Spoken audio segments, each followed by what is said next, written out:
номыг тэр дундаа уран зохиолын номыг зохиолч нь бичсэн их хэлээр нь уншина гэдэг ховорхон тансаглалуудын нэг байх гэж боддог. Ямар нэгэн зохиолч альва үгийг зохиолтой ашиглахдаа ямар нэгэн утга санааг давхар илэрхийлсэн байж магадгүй гэдэг бодол надад байнга төрдөг. Тийм болохоор 7 хоног болгон англи хэлээр ном унших, англи хэлээ сайжруулах тухай контент хийнгээ. Тэр 7 хоногт уншиж байгаа уран зохиолын ном дээр гарч байгаа өөртөө таалагдсан ишлэлүүдээ давхар хамтдаа уншаад орчуулад явъя гэж бодлоо.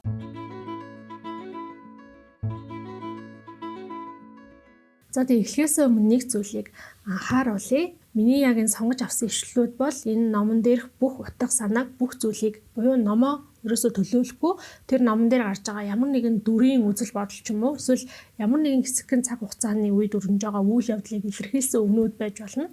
Хоёрдугаарт нь болохоор энэ сонгож авсан ишлэлүүд бол бас яг миний хувь хүний өөрөө маань үзэл бодлыг илэрхийлэхгүй зүгээр ямар нэгэн зүйлийг шинэ өнцгөөс ч юм уу тэс өөр өнцгөөс харах бодох боломж олгосон ишлэлүүд болохоор сонгож авсан гэдгийг хэлэх хэрэгтэй байхаа. За тэгээ өнөөдрийн ишлэлийг нь ярих ном бол энэ 7 хоногт уншсан Oscar Wilde-ийн The Picture of Dorian Gray буюу Dorian Gray-ийн хөрөг гэдэг нэртэй энэ ном байгаа. За энэ бол 1890 онд анх хэвлэгдэж гарч ирсэн философийн болон готик horror баг зэргийн аимшиг элементтэй ийм ном байгаа. За тэгээ өмнөөс англи хэл сурах бичлэгэн дээр нэг дурдчихсан.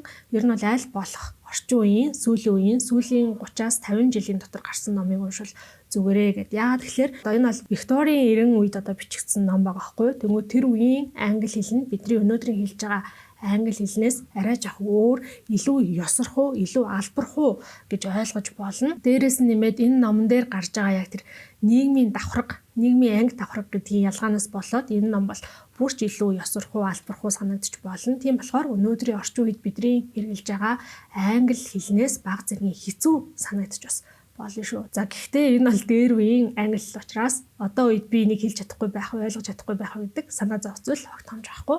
За ингээд шууд эхнийхээ ишлэлийг хамтдаа уншицгаая. There is no such thing as a moral or an immoral books. Books are well written or badly written. That is all. Гэдэг ийм ишлэл байна. За moral гэдэг нь болохоор ёс суртахууныг хэлж байгаа юм.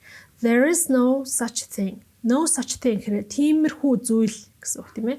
Тиймэрхүү зүйл байхгүй. Ямар хуу зүйл байхгүй юм бэ гэхээр moral эсвэл immoral book. Ёс суртахуунтай эсвэл ёс суртахуунгүй гэдэг тийм зүйл байхгүй. Books are well written. Well written гэдэг нь сайн бичигдсэн гэсэн үг. Or эсвэл badly written. Муу бичигдсэн. За тэгэхээр ийм хоёр төрөл байдаг юм байна. That is all. Ингээд л болоо. Бүтэн ишлэлийг нь орчуулах юм бол ёс суртахуунтай болон ёс суртахуунгүй ном гэж байхгүй. Ном нэг бол сайн бичигдсэн, нэг бол муу бичигдсэн ном л гэж байгаа. Тэгэл болоо. За үргэлжлүүлье. The books that the world calls immoral are books that show the world its own shame. Гэдэг ишлэл байна. За эндээс ингээ харах юм бол түрүүний одоо бидний бүгднгийн мэддэг үгнүүд гарч байна те. Book, ном, world, дэлхий, call тэгж дууддаг гэсэн утгатай. Immoral түрүүн гарсан ёс суртахуунгүй, show гэдэг нь үзүүлдэг гэсэн үг те. Own гэдэг нь өөрөө өөрийнх нь гэсэн үг. За shame гэдэг шинэ үг гарч ирж байна. За shame гэдэг бол ичүүр, бузар булай, шившиг гэдэг утгатай. За хүн дээр бол ялангуяа ичүүрийн мэдрэмжийг shame гэж хэлдэг. За тэгэхээр яаж байгаа юм бэ гэхээр the books буюу номнууд, the world calls ямар номнууд юм бэ гэхээр the world calls гэдэг номнууд байгаа байхгүй юу? За энийг орчуулах юм бол дэлхий тэгж дууддаг номнууд гэж байна шүү дээ. Гэхдээ логик үднэс бодох юм бол дэлхий ямар нэг юмыг дууддаг уу, дуудаж болох уу гэдэг асуулт гарч ирнэ. Тэгэхээр дэлхий ямар нэгэн зүйлийг дуудахгүй шүү дээ. Дэлхий гэдэг гариг одоо хөөе дээрээ гэдэг дуудана гэсэн юм уу те үгүй.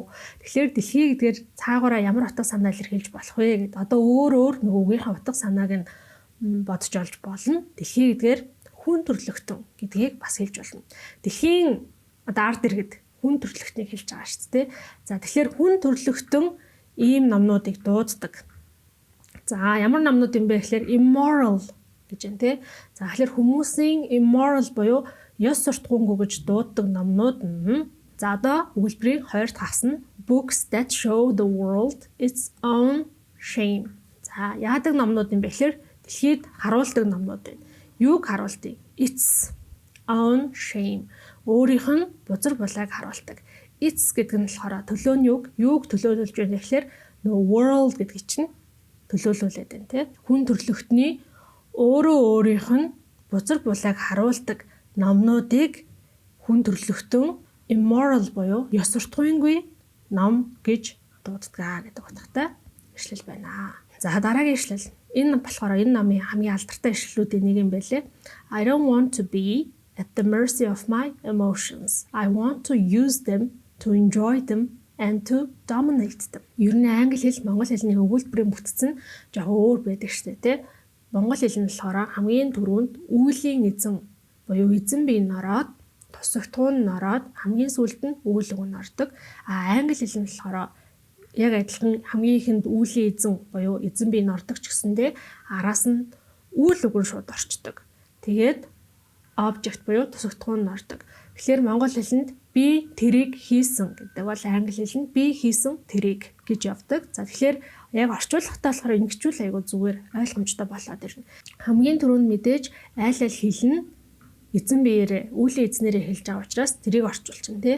I буюу би. За тэгэнгүүтээ англи хэлэнд тусагтуун хамгийн ардаа байна. Монгол хэлэнд болохоор тусагтуун эзэн биеийнхээ яг араас нь орж иж байгаа шүү дээ. Тийм учраас англи хэлний өгүүлбэрийн хамгийн төгсгөл хэсэг рүү явчих болно. За тэгэхээр би гэдэг орчуулчлаа. Сэтгэл хөдлөл гэдэг үг орж ирж байна тий. Emotion. Сэтгэл хөдлөлийнхөө my гэсэн байгаа юм чи. Хэний сэтгэл хөдлөлийн? Миний сэтгэл хөдлөл. За би сэтгэл хөдлөлийнхөө be at the mercy гэдэг шинэ үг орж ирж байна. За mercy гэдэг болохоор өршөөл, аврал гэсэн үг байхгүй юу?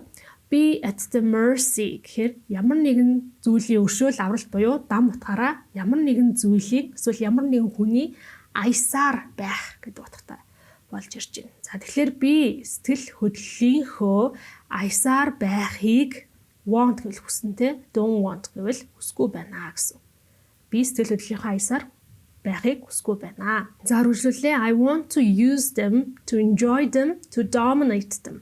За энэ дээр бас нэг гоё point хэлж өгөхөд одоо энэ болохоор ингээд нэг өгүүлбэр дотор олон зүйлийг дараалаад ингээд хүүрнсэн байна шүү дээ, тий. Ихэвчлэн ингэж хүүрнэхдээ 3-3-аар нь хүүрнвэл тэр өгүүлбэр нь хүний чихэнд илүү сонсголонтой, хүртээлтэй яг хэлэх гээд байгаа тэр жишээг нь илүү сайн ойлгодог гинэ.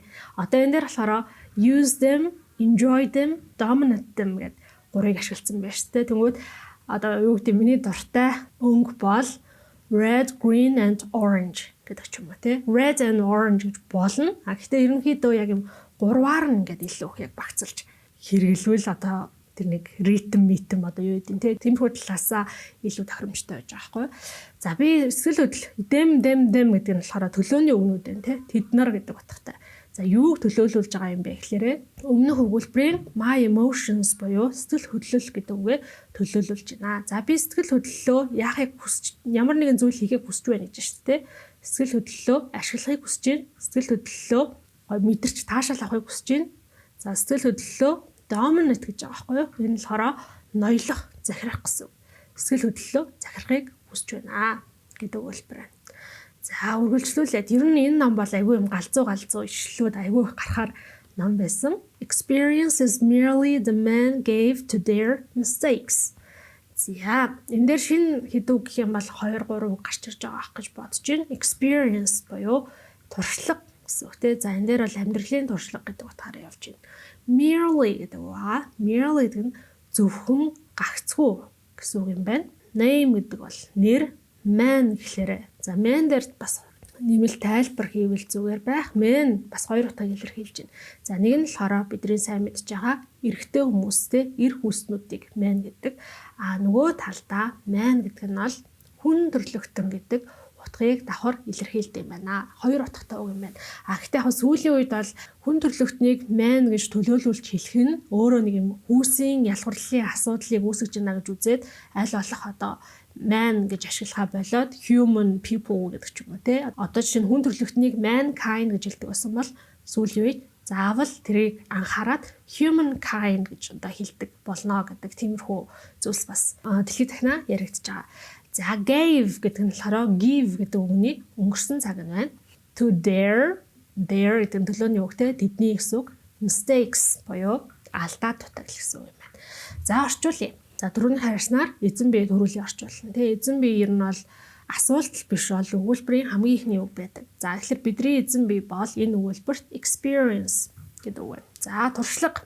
За өгүүлбэрийн хамгийн сүүл рүүгээ очлоо. Алдаа дутагдалтаа тэдний алдаад дутагдалт гэсэн үг. За гэхдээ энийг яг ингээд тэдний алдаа дутагдал гэдээ орчуул. Айгүй махчилсан орчуулга болох гэдэг учраас алдаа дутагдалтаа гэж орчуулъя. Дутагдалтаа гэдээ яг тэдний гэдэг утгыг гаргаж ирж байгаа л гэж бодож байна. Өгсөн мань хүн төрлөختний нэр гагцхүү юм аа. За ингээд орчуулчлаа. Одоо энийг илүү гоё өгүүлбэрийн бүтцээ өөрчлөөд жоохон найруулгатай болгоё гэх юм бол туршлага гэдэг чинь хүн төрлөختөн өөрсдийнхөө алдаанд өгсөн нэрийг л гагцхүү хэлж байгаа юм шүү дээ гэдэг ийм утга санаа гарч ирж байна. За дараагийн ишлэл надад бас аюу таалагдсан.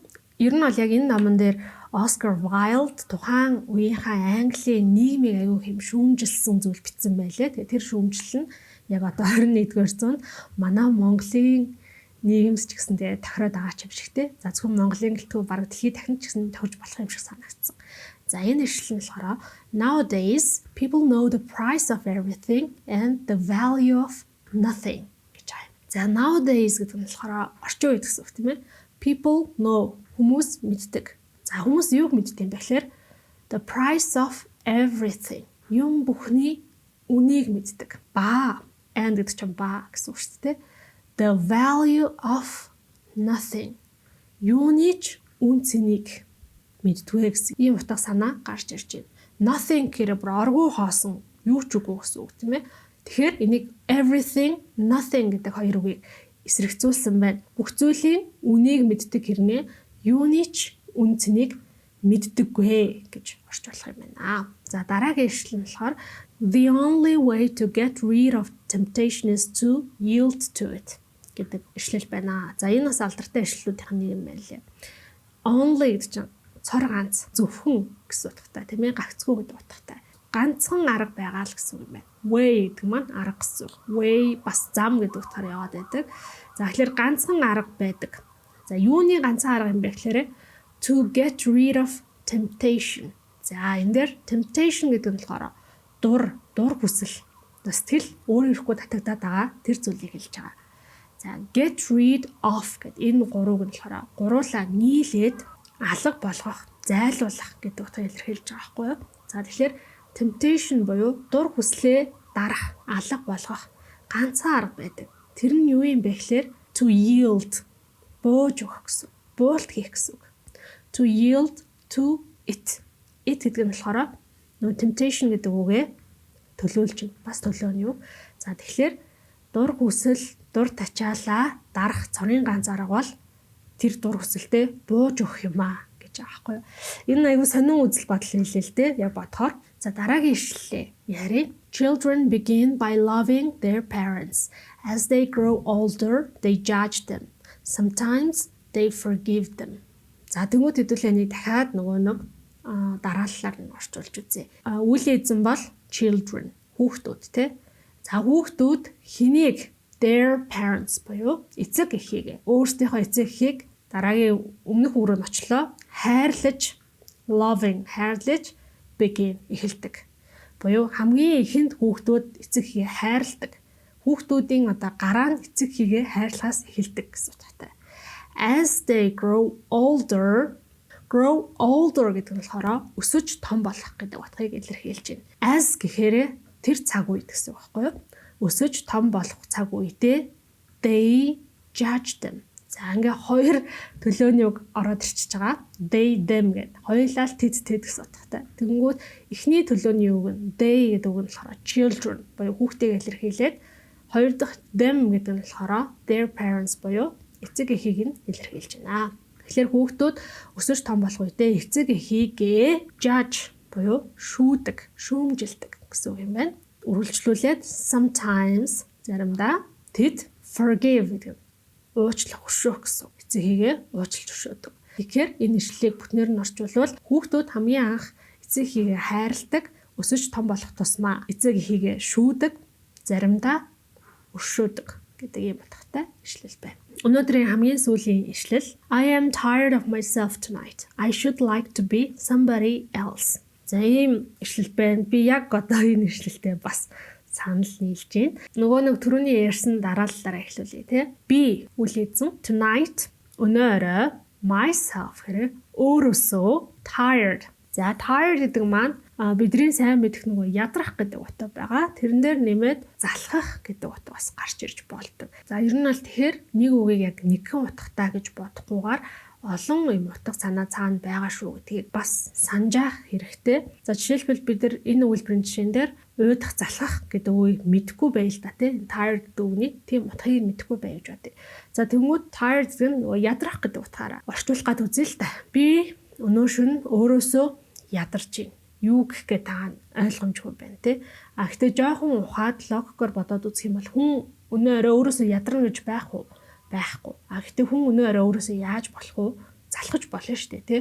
Тэгэнгүүт энд залхах гэдэг үг байгаа юм байна гэдгийг нь бид нар иймэрхүү ижил төстэй утгаар нь орлуулад логикоор бодоод контекст гэж ярьдаг. Хам сэдвээс нь ойлгочих болох нэ. За би өнөө өрөө өөрөөсөө залхаж байна. I should like to be somebody else. За энэ болохоор нөгөө I would like гэд би тхийг хүсэж байна, би тэгэх дуртай. Would like гэдэг үг маань бидний орчин үед нэлээд түгээмэл хэрэглэгддэг юм хоршоо modal verb тэгэнгүүт should like гэдэг дээр үедээ нөгөө түүний хэлсэн илүү албархуу, ёсорхуу байдлаар хэрэглэдэг юм байна л да. Тэгэхээр ер нь бол би тхийг хүсэж байна гэсэн. Би яахыг хүсэж байгаа юм бэ гэхээр to be somebody else. Өөр хэн нэгэн байхыг хүсэж байна. Би өнөө өрөө өөрөөсөө залхаад байна. Би өөр хэн нэгэн байхыг хүсэж байна. Би ч гэсэн өөр хэн нэгэн байхыг яг одоо хүсэж байна. Ингээд өнөөдрийн имшлэгийг та бүхэнд таалагдсан байх гэж найдаж байна. Зүгээр ингээд орчуулаад биччихсэн болохоос биш яг энийг ингэж орчуулад ийм утга санаа гаргаж ирнэ гэж анх удаага тайлбарлаж ярьж байгаа учраас бас алдаа оноо нэлээд байсан байх гэж бодож байна. Тэгээд цаашдаа явандаа сайжирт юм байгаа зү гэдэг шиг. Удахгүй яг энэ 7 хоногийн ном Oscar Wilde, Dorian Gray хөрөг гэдэг энэ зохиолоор уулзцаая. Баярлалаа. Баярлалаа.